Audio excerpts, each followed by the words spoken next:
queria falar do presente. Como é que a gente vive atualmente? Hoje, dando uma olhadinha no noticiário, né, na internet, eu vi uma antropóloga e escritora brasileira que se chama Miriam Goldenberg. Ela trabalha na Folha de São Paulo, não sei se vocês já viram. E ela falava que as mulheres brasileiras são as campeãs mundiais em procedimento estético, cuidados com a beleza, cirurgias estéticas e por aí vai. E eu, poxa vida, né? Como é que as pessoas lidam com a vida? As pessoas, em sua maioria. E eu fiquei pensando que 60% da população brasileira recebe um salário mínimo apenas. 60%. Que discrepância, né? Mas deixemos a questão salarial para lá, a gente não pode resolver, e vamos pensar no ser humano, né? Como é que ficam essas mentes voltadas totalmente para a aparência, para a vida externa? A nossa cultura é uma cultura bastante focada na juventude, não é? Tanto a tecnologia, né, da medicina estética tem crescido bastante, avançado bastante. Ou seja, está proibido envelhecer, principalmente nós mulheres. Isso é uma tristeza muito grande, porque perde-se o limite das coisas, não é? Então já não basta uma cultura que não respeita a velhice, tem também essa cultura agora de que principalmente as mulheres não podem mais, né, ter o cabelo branco, ter as rugas, porque não, você está descartada do mercado de trabalho, você não está mais na moda, não é? E pensando em tudo isso, eu lembrei também da doutora Ana Cláudia Quintana Guimarães. Ela conhece? Ela é geriatra e ela tem postagens no YouTube, ela é escritora também, ela já escreveu um livro que chama A Morte é um Dia que Vale a Pena Ser Vivido. E eu assisti uma palestra dela no YouTube falando desse livro maravilhoso. E aí ela fala de cuidados paliativos, que ela é especialista nisso, né? Cuidados paliativos é quando a pessoa já está no fim da vida, já não tem mais retorno à saúde, né? E o final vai ser o desencarne, né?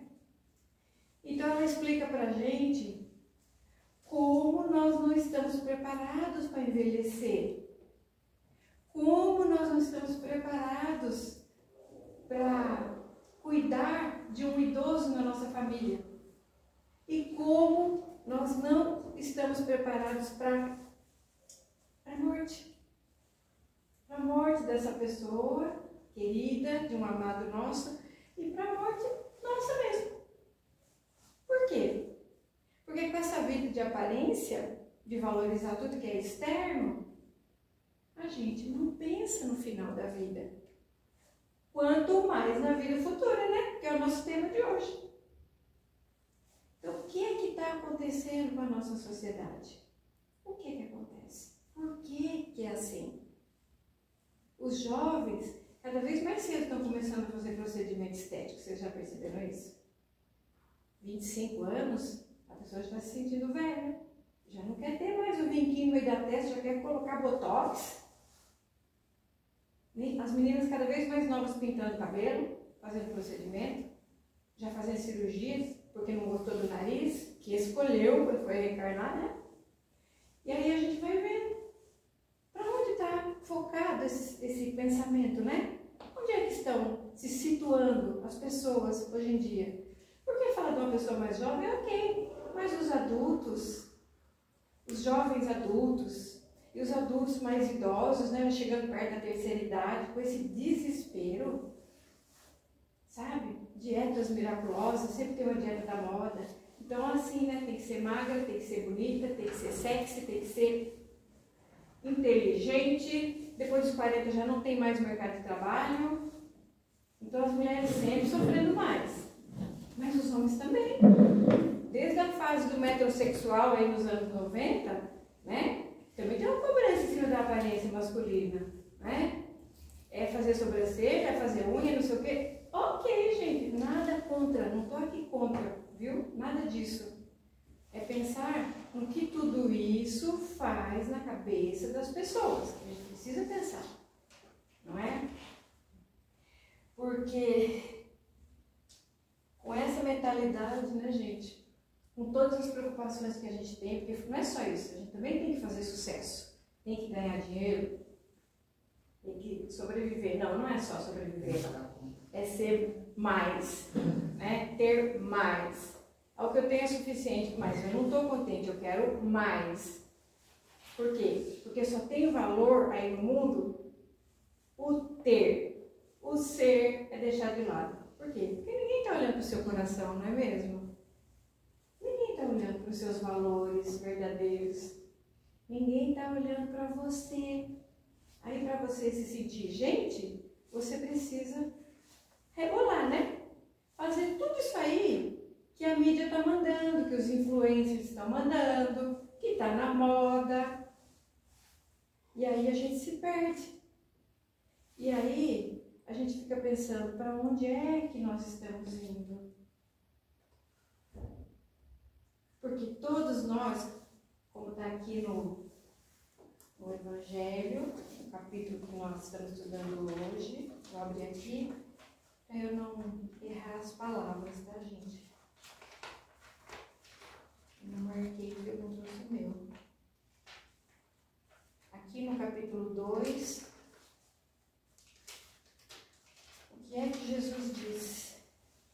Ele diz, quando Pilatos pergunta para ele, né?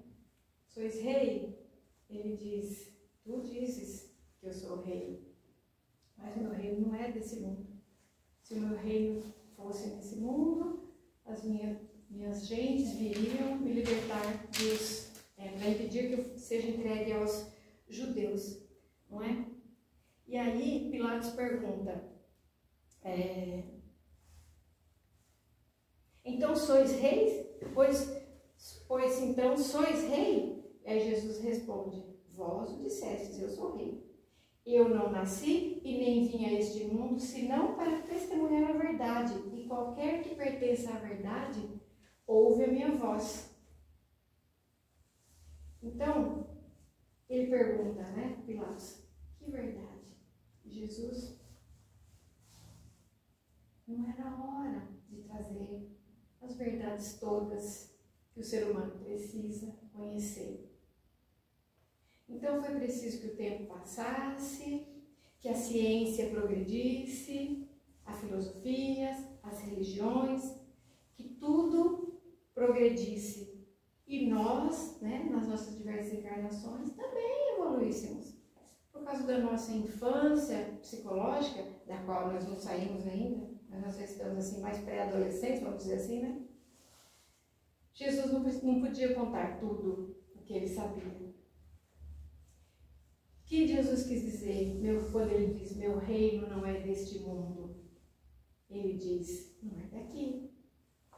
Nem eu, nem vocês, né? Ele diz, nós não ficaremos aqui.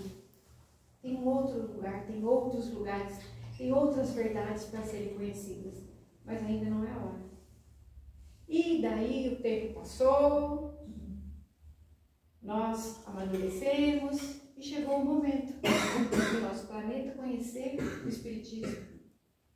E com o advento do Espiritismo,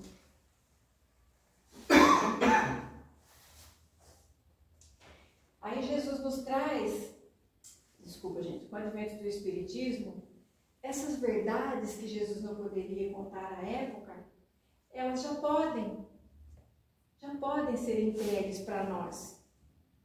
E não veio assim como algo profético. Alguém abriu a boca e falou, né? Ou alguém pegou um lápis e começou a escrever. Não, e isso já se tornou verdade. Não, Kardec é um cientista, né? Na época. Ele não acreditou logo de primeira quando falaram que estavam acontecendo fenômenos, coisas diferentes. Ele foi lá para ver. Foi para ver e não acreditou. E não acreditando, ele foi olhar de perto. a mesa estava levantando, não tinha nem um fiozinho puxando, então alguma coisa está acontecendo aqui. E então ele começou a pesquisa dele e recebeu muitas cartas de muitos médiums, né, ao redor do mundo, relatando os mesmos fenômenos, na mesma época. Então ele usou o método científico para comprovar esses acontecimentos e aí veio a doutrina espírita. Aí ele começou a escrever através dos médiuns, né? Esses livros que nós temos aqui, que são a codificação, que trazem essas verdades. Vamos ver aqui quais são essas verdades, quais são essas bases da doutrina espírita, que traz de uma forma clara e disponível a todos aquilo que Jesus queria dizer. Ele disse: o reino não é deste mundo. Há muitas moradas na casa do meu Pai. E outras coisas que nós não entendemos, né? E também não entendíamos quando líamos na Bíblia, né? Quais são as bases da doutrina espírita? Primeiro, existência de Deus, não é? Porque ou você é extremamente materialista, não acredita em Deus, não acredita em nada que não seja material, palpável, que os seus olhos carnais podem ver, ou você é espiritualista. E muitas religiões são espiritualistas, a maioria, né? Por quê? Porque acredita no espírito, acredita que nós temos um espírito. Mas onde é que começa a diferença do espiritismo para as demais religiões? Para aí, né? Existência de Deus e existência do espírito. Por quê? Como é que as outras religiões, a maioria delas, as mais conhecidas por nós aqui, falam da vida após a morte? Ou a gente vai para um lugar de sofrimento, chamado de inferno, porque a gente foi mal, ou a gente vai para um lugar de paz, um paraíso, se a gente foi bom. Mas quando a gente começa a olhar para a gente mesmo, a gente vê que a gente tem muitas coisas ruins e muitas coisas boas, né? E não é quando a gente está estudando Joana, né, gente? A gente começa a perceber que a gente tem todo o mal do mundo na gente, mas também tem muitas coisas boas. Como é que fica essa definição agora? Outras religiões acreditam que a gente vai dormir no Senhor e a gente vai despertar no dia do julgamento, não é? E tudo bem, gente. Cada um acredita no que quiser. Não estou aqui para criticar, não. Mas a diferença do Espiritismo é a consolação que ele nos traz. É uma oportunidade para a gente avaliar a nossa vida e o que a gente está fazendo a partir de agora e começar a fazer uma mudança na gente. Quando eu entrei no meu primeiro ano, há muito tempo, primeiro ano do Oeste, tá? Muito tempo atrás, eu lembro do professor dizendo assim: se você, que está chegando no Espiritismo agora, passar 5 anos e você não perceber nenhuma mudança em você, você está na religião errada. Mudança para melhor, tá? O que é uma mudança para melhor? Não é a teologia da prosperidade, não, viu? Que você vai ganhar dinheiro, vai ficar rico, Deus vai te dar isso, vai te dar aquilo. Muito pelo contrário, você vai ter um olhar diferente sobre as coisas materiais. E sobre aquilo que eu estava falando no começo, né? Das pessoas terem esse olhar só para o externo, só para a aparência, valorizar só as coisas materiais. A gente muda muito a cabeça da gente. Graças a Deus. A gente economiza muito, viu? Também. Porque a gente deixa de lado tantas coisas, tantas bobagens. A gente começa a olhar para dentro. Começa a olhar para o outro com um olhar mais amoroso. Uma compreensão um pouquinho melhor do que o que a gente tinha antes. Então, a mudança que acontece na gente, ninguém consegue ver, de fato. A gente mesmo é quem tem que ver, a gente é quem tem que olhar. Pode ser que alguém venha e fale: nossa, tá diferente, você tá mais tranquilo, você não briga mais, né? Pode ser, isso é muito bom. Mas o importante é você saber as mudanças que vêm ocorrendo dentro do seu coração, não é? Então, voltando, o Espiritismo propõe, né?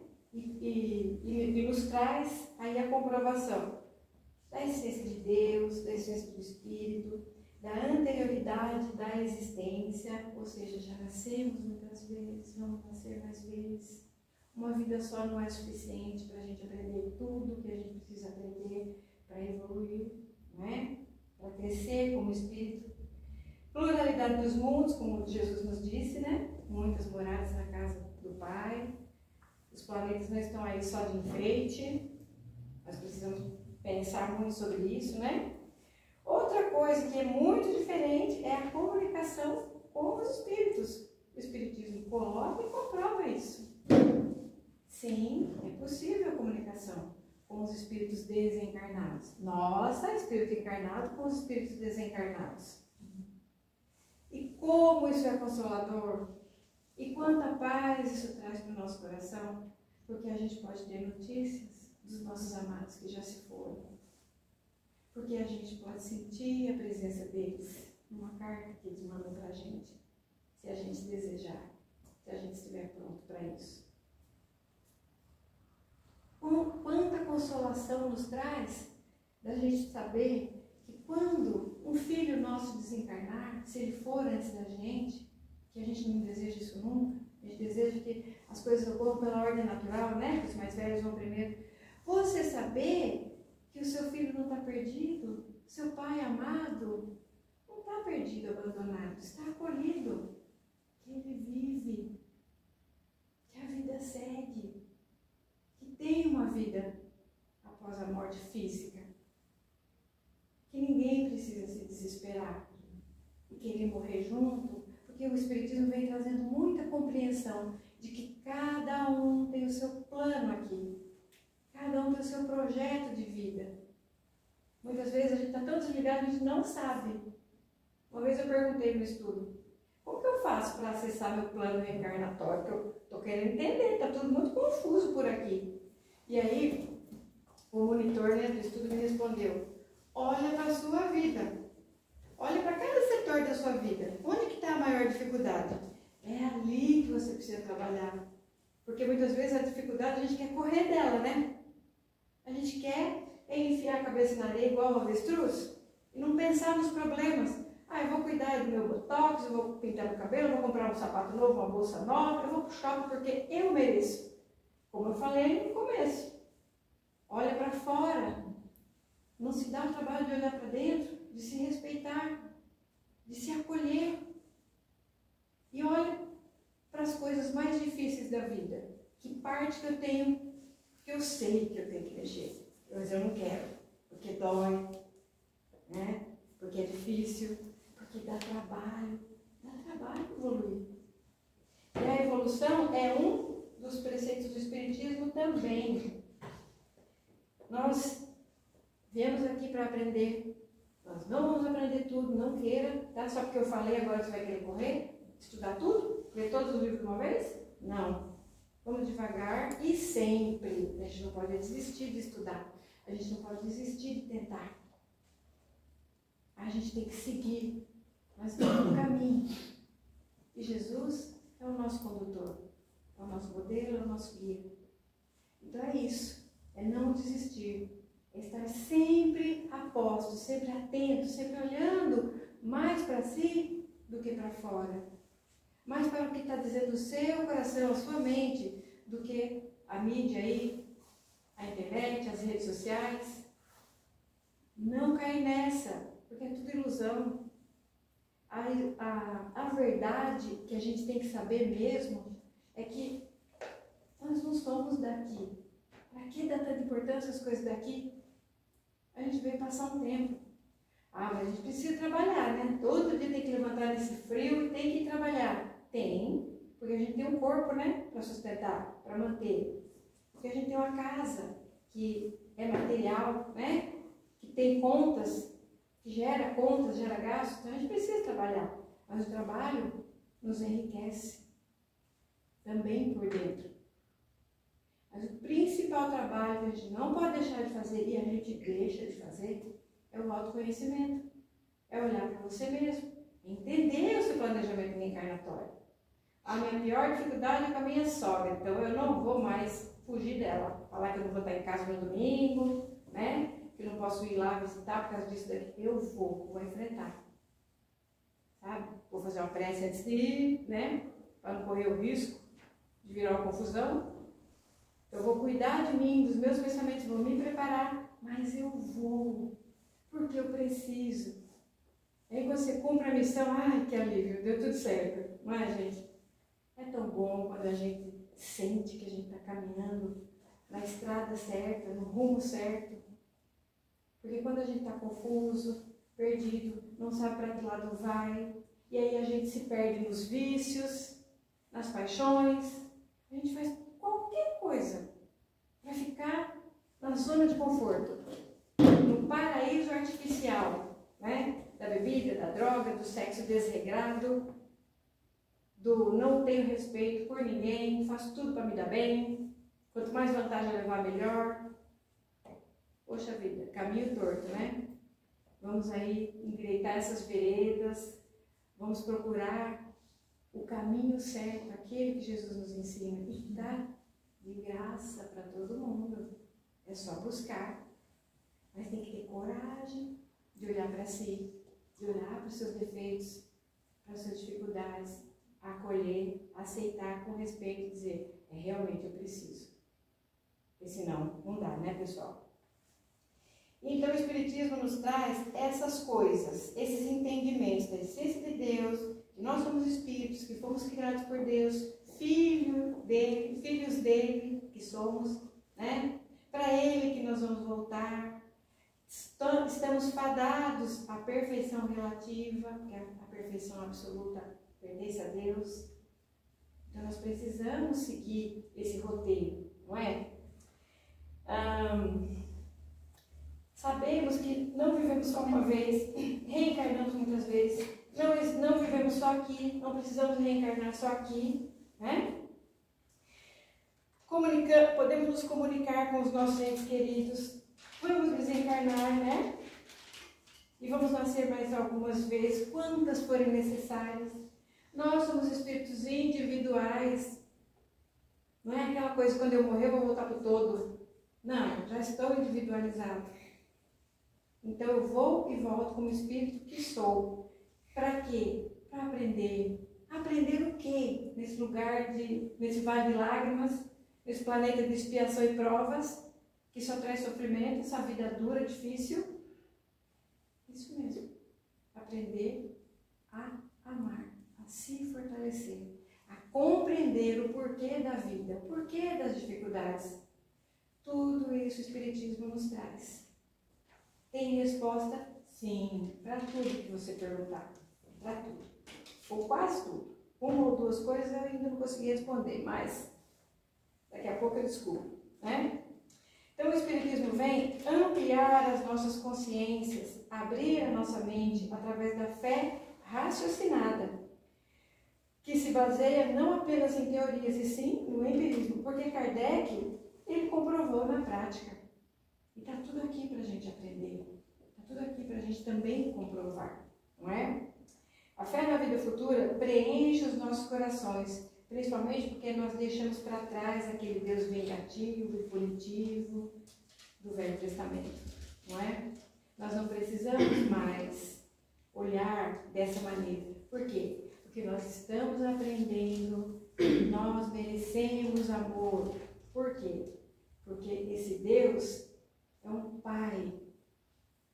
Não é só o Deus Todo-Poderoso, mandão, né, que nos castiga cada coisa que a gente cada tropeço que a gente dá, que depois que a gente desencarna, se a gente não foi bom o suficiente, a gente vai ficar na danação eterna, no sofrimento eterno. Não. Deus é amor infinito. Bondade, misericórdia, compaixão infinitas. Mas também justiça. Então é isso. É um amor com rigor. Que te entrega a responsabilidade de tudo que você faz. Mas que não te nega a oportunidade. Se o seu desejo é se melhorar. Voltar para o caminho. Fazer tudo certo dessa vez. Então é isso. Vamos tentar fazer tudo certo dessa vez? Ou o mais certo possível que nós conseguirmos. Não é? Jesus nos tira da tristeza, do desânimo, do desespero, E Ele nos traz a serenidade que precisamos para encontrarmos a paz que nós precisamos. Porque se a gente não tem serenidade, se a gente não tem calma, não tem paz, como é que a gente vai enfrentar tudo isso que está aí fora? Como é que a gente vai lidar com tantos chamamentos que a vida comum nos faz para a gente se perder? Como é que a gente vai entender que a gente tem que estar no mundo sem ser do mundo? Porque a gente tem que lembrar que a vida não vai acabar. Ah, eu vou viver loucamente porque a vida vai acabar mesmo. E só se vive uma vez. Lei do engano, hein? Então, como é que a gente faz? Qual é a receita? Jesus. Olha para Jesus. Como diz no livro dos Espíritos, né? Qual é o modelo mais perfeito que nós podemos tomar para a nossa existência, né? A gente pode olhar e seguir. Ver de Jesus, os Espíritos respondem para Kardec. Olhe para Jesus. Pense em Jesus. Na hora do desespero, na hora do sofrimento, na hora da dor, chame Jesus. Com certeza, de onde ele está irradiando amor. Aí você pensa, não, mas eu sou muito pequeno, muito,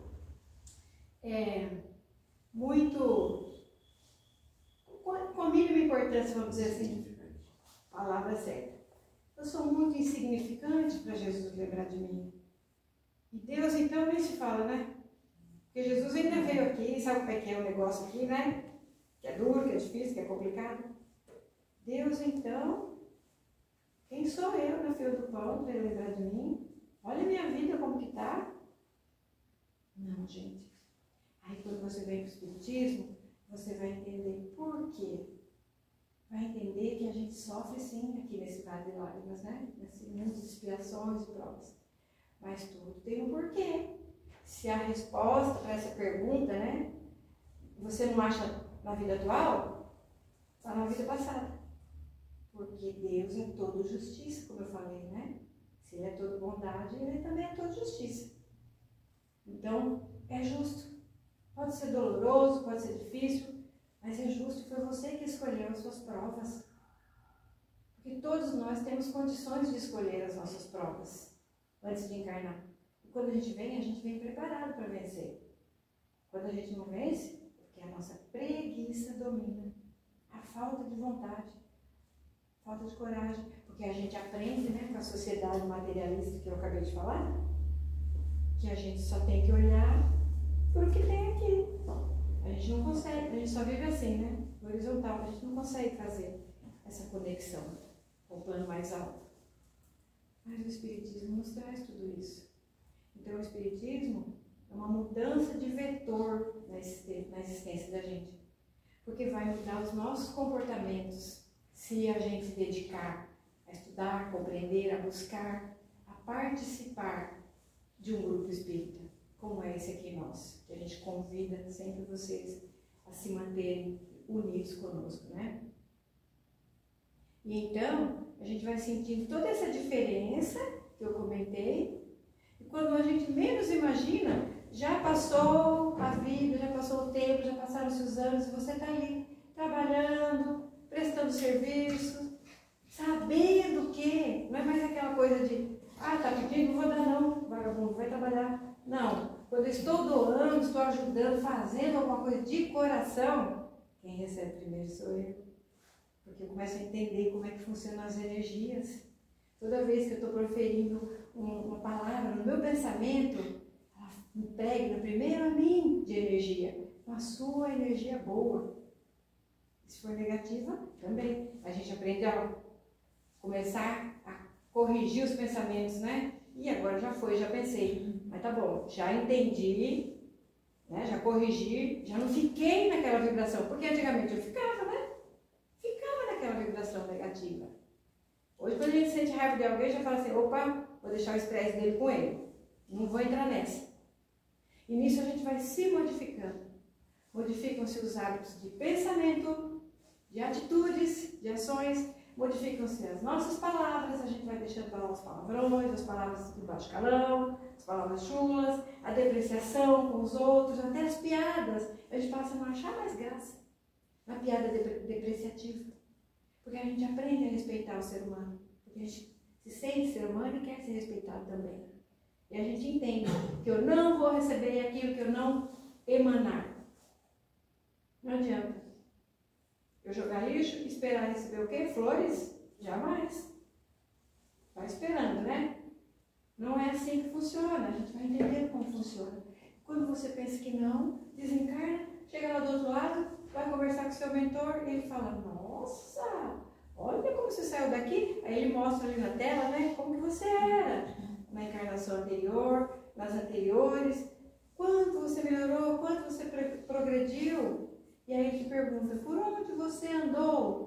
Ah, não precisa falar não que eu estava junto. Eu estava vendo tudo. Estava te acompanhando. Estava com você nos momentos mais difíceis. Quando você orava e pedia a Jesus, pedia auxílio. Né? Eu estava lá. Também orava com você. Quando você chorou, eu chorei junto. Então a gente percebe, quando a gente for reencarnar de novo, o mentor vai dizer assim, olha, você conseguiu mudar o seu caráter, pensa. Olha o progresso que você teve. Olha quanta coisa você mudou. Aprendeu a cuidar melhor do seu organismo físico. Numa próxima vida você pode pleitear um melhor, com mais saúde, mais resistência. E você se cuidou, se respeitou. Você não abriu mão, né, de cuidar, de deixar de lado os vícios. Olha quantos vícios você trazia. Conseguiu superar. Então você pode já fazer um outro planejamento reencarnatório. Tem muitas dificuldades ainda a vencer. Ah, agora você já tem condições de enfrentar aquela doença que você precisa. Então às vezes a gente pensa assim, estou saudável hoje, né? Então na próxima eu vou vir melhor. Pode ser que não. Porque eu já arrumei coragem para enfrentar algo que eu preciso, que seja físico, né? Para ajudar a limpar o meu espírito. Tirar de mim todas as energias pesadas, negativas, dos crimes que eu cometi no passado. Porque eu posso me arrepender, né? Virei espírita, sou bonzinho, irmão pra cá, irmão pra lá, tá todo mundo bem, faço doação, faço caridade, não sei o que, estudo, né? Sou monitora na casa, né? Trabalho, palestrante, não sei o que mais. Nossa, tô beleza, né?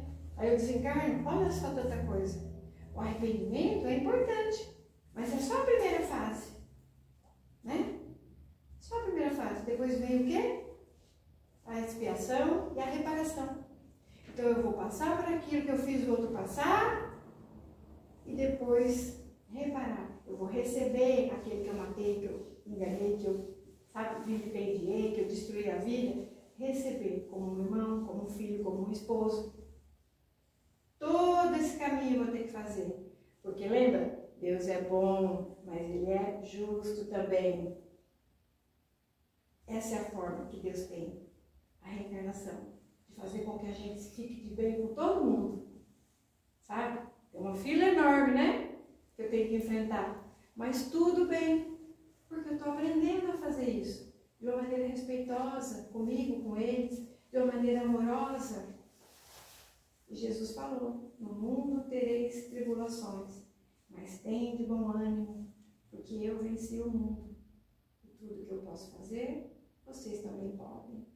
E mais, não é? E mais ainda. Então, gente, para terminar, o Espiritismo nos traz, além da serenidade, da paz, de todo esse aprendizado, confiança na vida futura, né? Confiança que eu vou encontrar uma situação, aquela que eu preciso, não é aquela que eu mereço, aquela que eu preciso quando eu desencarnar. Eu tenho todas as condições para isso, para encarar as coisas que eu preciso. E também ele nos ensina, nos traz os ensinamentos de Jesus, porque a base do Espiritismo é Jesus e a sua aplicabilidade nas nossas vidas. E assim nós vamos aprendendo as outras 4 palavrinhas que são chave nos ensinamentos do Cristo e do Espiritismo. Devotamento. Eu fui pegar no dicionário, tá, gente? Perguntei para IA. Devotamento, abnegação, obediência e resignação. Essas 4 palavrinhas que guiam a nossa existência. Devotamento, dedicação a uma causa, com entrega e amor. Então, no Espiritismo, né? Prática da caridade, do amor ao próximo, que é o amor a Deus. Amando ao próximo, estou amando a Deus. Que é o primeiro mandamento dele para a gente, né? Abnegação. Uma pessoa abnegada é aquela que renuncia aos próprios desejos e interesses em prol de outrem. Tá difícil, né? Tá osso, eu sei. Quando é que a gente vai aprender a fazer a caridade verdadeira, né, gente? Renunciando a ter o meu conforto para compartilhar com alguém que precisa. Então, e essa é uma condição, você vê, a IAC falou, gente, não é nem um site espírita, é a condição essencial para a nossa evolução. Então, você não evolui se você não aprender a ser abnegado. Obediência. Nossa, tem mais essa? Tem que ser obediente? Tem que abaixar a cabeça para tudo? Obediência às leis divinas. Onde é que elas estão inscritas? Já decoraram, né? A nossa consciência. Deus, quando nos criou, já colocou lá o chip. O tribunal está aqui, ó, na sua consciência. Pode fazer escondido, sabe? O crime está escondido, ninguém viu, ninguém sabe. Passou a existência inteira, ninguém viu, ninguém descobriu. Você vai levar para uma próxima. Porque não está esquecido. Está escondido, mas está esquecido. Você não esqueceu. Você estava lá. E a multidão de testemunhas que o apóstolo Paulo falou. Não tem nada escondido. É ilusão da gente, né? Obediência às leis divinas, com respeito, compreensão e amor. Não medo. Não é para temer a Deus. Costuma a gente falar, fulano é temente a Deus. Não precisa ter medo de Deus. Tenha medo de você mesmo. Das coisas que você é capaz de fazer. Não é? E por último, a resignação. Que é a capacidade de aceitar desafios, dificuldades, com serenidade e confiança, o que é diferente de conformismo ou passividade. Então, você ser resignado é você, ok, aceitar, né? Estou com problema? Eu tenho. O que eu posso fazer para melhorar? É não se revoltar, nem se conformar. Simplesmente compreender que se veio para você... Ó, ditado, né? Bateu, doeu, leva para casa que é teu. É teu. Deus não erra de endereço. Se Ele mandou na sua casa um problema, uma dificuldade, uma doença, uma morte, é porque tinha que ser assim. E você não está perdendo nada com isso. Ah, mas a pessoa não está aqui. Ok. Não está aqui, você não pode ver, não pode tocar, não pode abraçar. Isso é muito difícil. Mas não está perdida para sempre. Vem te visitar nos sonhos, te abraça, te acolhe nos momentos difíceis. Não se desespere, não sofra mais. Aprenda a trabalhar o seu pensamento, o seu coração. Aprenda esse novo caminho que Jesus nos traz e que o Espiritismo vem nos trazer também e nos ajudar a nos fortalecer. Bom, já deu a hora? É isso, gente. Por hoje é isso. Muito obrigada.